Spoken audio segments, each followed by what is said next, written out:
Hello, boys and girls. I'm Deputy Creek. This is Deputy Plaganakis. We're back again to talk to you a little bit about drugs and drug prevention. So before we get too far into it, Deputy Plaganakis, what would be a good definition of a drug? So a drug is something that's not food that you put in your body that affects how your mind or body work. Okay. All right. So we hear a lot about bad drugs. Mm-hmm. We talk about that. We see that in our line of work. But are there good drugs? So there are some good drugs out there, like if your mom gives you Tylenol or if your dad gives you cough medicine. All that can be good drugs. But if you take too much of it, it's now a bad drug. So if I'm feeling sick and I go to the doctor and the doctor writes on a piece of paper and my parents go to the pharmacy and get a medicine for me, that's considered a good drug because I got it from the doctor to help me get better?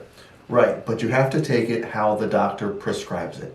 If you take too much, it's a bad drug. Oh, okay. All right, so you really have to pay attention to your dosage and how much you take and listen to your doctor's instructions. Bingo.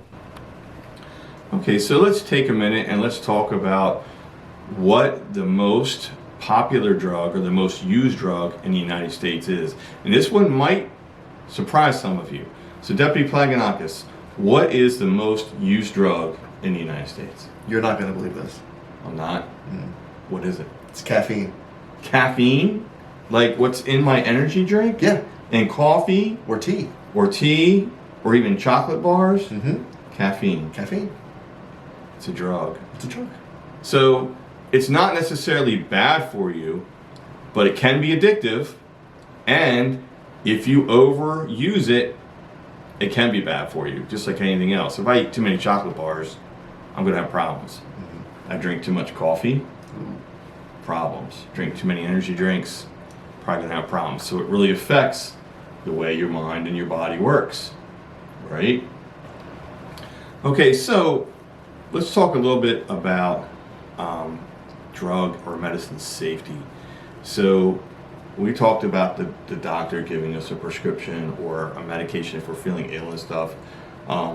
So those medications you talked about, Tylenol, should be kept where? Safe and in a medicine cabinet out of reach of children. Okay.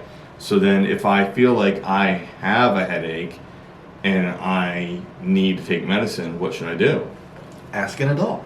Ask an adult. So it should always be administered or given to me by a trusted adult or parent, somebody like that. Absolutely. Okay. So what should I do if I see drugs or pills or medicine on the counter or in the living room on the end table or something like that?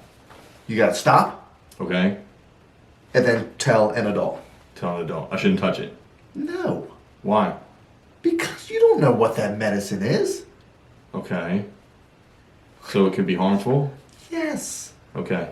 All right, so I won't touch it. I just tell a trusted adult. Yes. Okay. Okay. All right, thank you. You're welcome. Thank you. Okay, so Deputy Plaganakis, since drugs can be bad for me, especially if it's a good drug and I take it the wrong way or too much, what should I do if, say, some friend or a friend of a friend comes up to me and says, hey, you want to try this? And it could be anything. What should I do? So you're in luck because you've got options. I do. You do. What are they? You could just say no. Okay. But you could say it politely. No, thank you. I don't want any. Okay. You could walk away. So you could say no and then walk somewhere else. Okay. You could avoid the situation by either not talking to that friend or not going over that friend's house. Okay. You could change the subject. Oh, I see that we're talking about this kind of drug. How about we talking about going to play basketball? Okay. So change the subject or walk away or just say no. Something else that might work I could say that if my parents found out, I could really get into a lot of trouble. And I don't want to get in trouble with my parents, so I'm going to have to pass on that and just walk away. Give a good excuse why you can't or won't and don't want to use the drug. These are really good strategies that you guys can try and use if you're put in that situation. But also, if you're put in that situation, you might want to tell a parent or a trusted adult later on when you walk away and go back home that, hey, this person, this friend of a friend, offered me this and I was very uncomfortable about it. And then they can maybe help you out in that situation as well. What do you think? Yeah, and if one of the strategies doesn't work, try a different one. Not one strategy is perfect for every situation. Oh, that's good information. Thanks. Thank you. Thank you.